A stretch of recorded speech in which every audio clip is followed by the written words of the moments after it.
Hi people, welcome to Bouquet Jazz Dance. One of the things I want to share with people, I want people to know talent is meant to be used. As an individual, I nurtured, and there's no number of ways that people, I don't believe in natural talent. Talent is nurtured, talent is developed, talent is educated into individuals. And what happens is many talented people fall by the wayside because they lack the values, the attitudes and traits to capitalize on the talent that they have.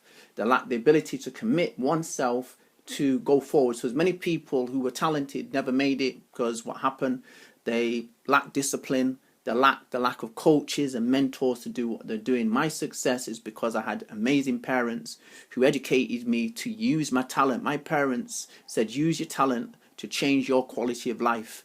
Use your talent to provide opportunities for you to live a bigger, bolder and better life. And my dance talent, anywhere I've gone in the world as an individual, which I work for, I need to say that in context to talent. My talent was, first of all, my talent, you know what it's been? Is actually my tenacity to find coping strategies to overcome challenges I had in dance, because I was clumsy. I didn't know my right foot from my left foot. I showed my father and mother for at times.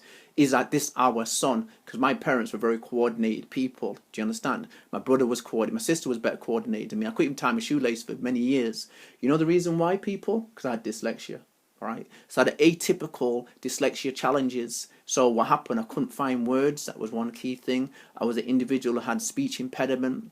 I couldn't do maths in my head. My dad was an amazing mathematician off paper, and he was dyslexic. He never knew till his 70s. I never knew till 41. So I need to give you that story. So my mum was a special education needs person, so they knew about overcoming challenges. So I had that what I call my talent was I had the ability to overcome challenges, really extreme challenges, of violently being bullied, violently attacked as an individual, going through very serious injuries as a dancer and a sports person, still maintaining the willpower to get up and use that talent. Because some people go through negative experiences in their talent, using their talent as an individual, and what they do, they never return back to it. So I'll give you a prime example of a very traumatic incident that took place for me, and I still return back now. One, I had sepsis as an individual. I thought I was going to lose my legs, etc. I had sepsis for a year, was unaware of it. It comes like a flu. I was in West Sussex when I had to be rushed into hospital.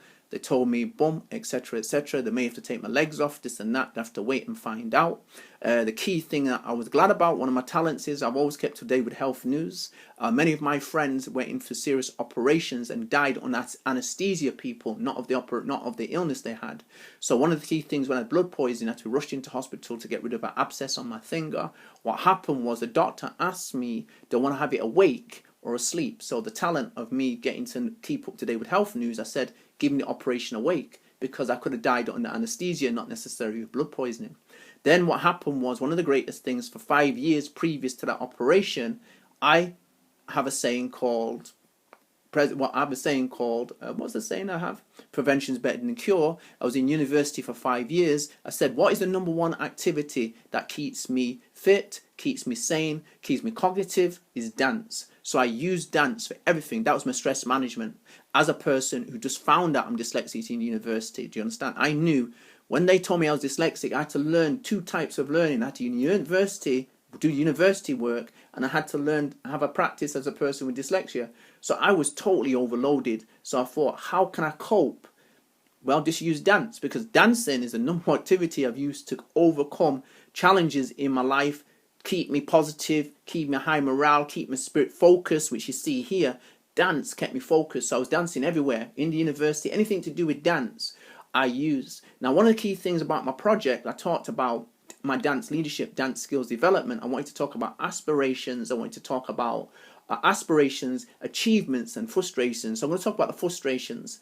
Due to social stereotyping of black people love to sing, dance, and sing. What happened, me using dance as my stress management for stress release in university, people saw me as inferior. It was amazing to believe how people were. I thought, wow, and people danced themselves. But because I used it, I didn't go keep fit or anything. I used dance primarily as a number activity with my home. I dance in my home, boom, after work, after university, in between university lectures. I would go home and dance, because I actually was a warden on a campus, and I used the campus to dance. And because I did it freely, because I'm not going to be ashamed of using dance for my stress management. Because in Brazil they use it, Capoeira they use it, in Cuba they use it. So why are you seeing it differently here? But they did. And so what happened, it led to me for what is called flying solo, and creating, actually identifying a project for student empowering students, which is called Don't Judge a Book by Its Cover.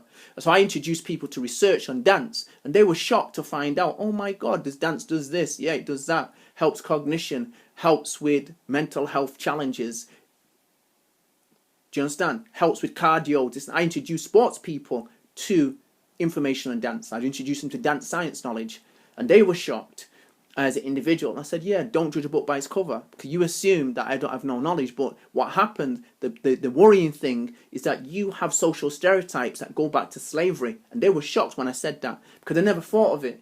Where did the stereotypes come from about blacks learning to dance and sing, and, you know, the aimless, the shiftless, the thoughtless, the immature, you know, old men want to dance? It goes back to slavery, and they were shocked. I was identifying that. I said, that's part of my work as a cultural activist. I use dance for issue-based work.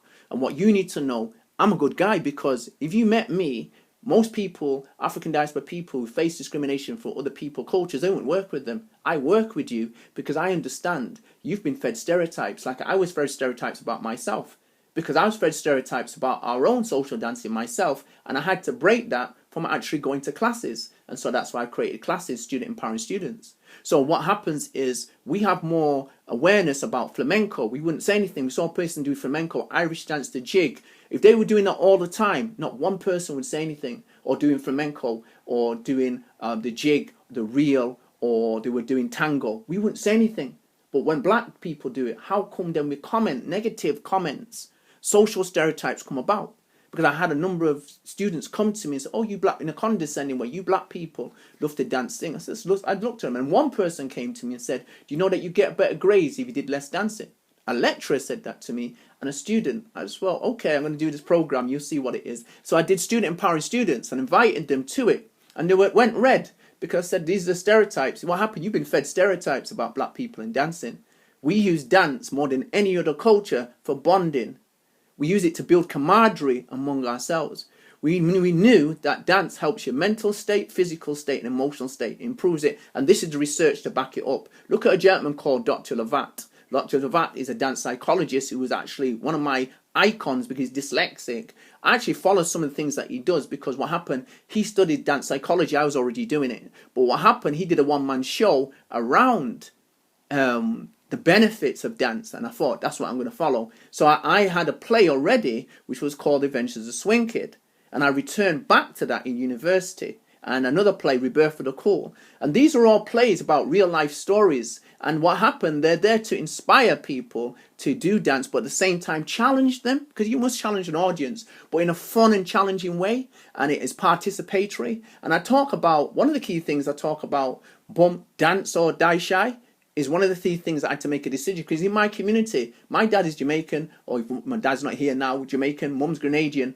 In Caribbean culture, Cuban culture, social dancing is the bee's knees. It's the first basic thing you learn as a child in the womb. So if you can't dance, like I said to you, people, my parents must have said, oh my God, I had clumsy feet. And it was not till very late that basically, not till early learning, did I really sort that all out. Do you understand what I'm saying? So my parents like, what's wrong with this child? And then I was extremely shy. My parents knew my culture is my Afro-Caribbean culture, West Indian culture is very, very gregarious, very sociable. A lot of dancing takes place in the homes, a lot of parties, a lot of very self-expressive and creative my parents were. Do you know what I'm saying? So anyway, cut a long story short, I got over the shyness and got into the dances. And then I taught a lot of people were shy. Because people said, yo, came to me and said, how did you learn the dance? How did you learn the dance? I can't do it. And I used to go to the houses. And I used to do that first as a person, as a child at primary school. Then secondary, I helped a lot of people learn dancing because disco dancing was huge. 73 to 83, I helped a lot of people. In Europe, I helped a lot of people because I was winning dance. I was a disco dance champion, people. Underground and overground, believe me, as an individual. I taught so many people. And I became a brand ambassador for dance clubs. I was getting into places free because I was teaching a lot of people. A lot of owners loved disco dancing. They loved how I was, because disco dancing made me more focused, made me more a humanitarian person, made me more sociable, and I wanted to beat the shyness that I had, and I had social anxieties. And because people saw that, they asked me and they saw that I was approachable. Because one thing about dance, dancers give you confidence and it gives you courage. If you can go out and dance among people, believe me, you change. And so I came to do that as part of my work, coaching and mentoring with people. Because you know that 90% of people are afraid to do dance on the spot. Do you know 90% of people are afraid to do presentations on the spot? Is there a relationship? Yeah. Because what happened, they feel self-conscious and they lack the experience. That's all it is. And I knew that.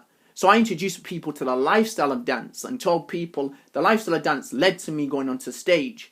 And what happened was I was doing other people's stage work, and I led it to my own one-man show one boy show from the age of 8 years old.